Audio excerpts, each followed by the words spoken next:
All right, in this lesson here today, we're going to take a look at the discriminant. The discriminant comes from your quadratic equation. Your discriminant is b squared minus 4ac, and recall it was negative b plus or minus the square root of b squared minus 4ac. Here is our discriminant. We're going to look at three situations. The discriminant is equal to 0, greater than 0, or less than 0.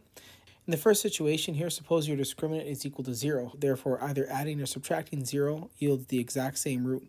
So when your discriminant is equal to 0, you have exactly one root. If you're in the situation that your discriminant is less than 0, then essentially what you're going to end up doing is taking the square root of a negative number that is undefined. In that situation, if your discriminant is less than 0, you have no real root. And lastly here, if your discriminant is greater than 0, then what's underneath the square root is a positive number, and the square root is defined. What's going to end up happening here is you're going to end up adding and subtracting the square root of your discriminant, and that's going to yield two distinct roots. So when your discriminant is greater than 0, you have two distinct roots.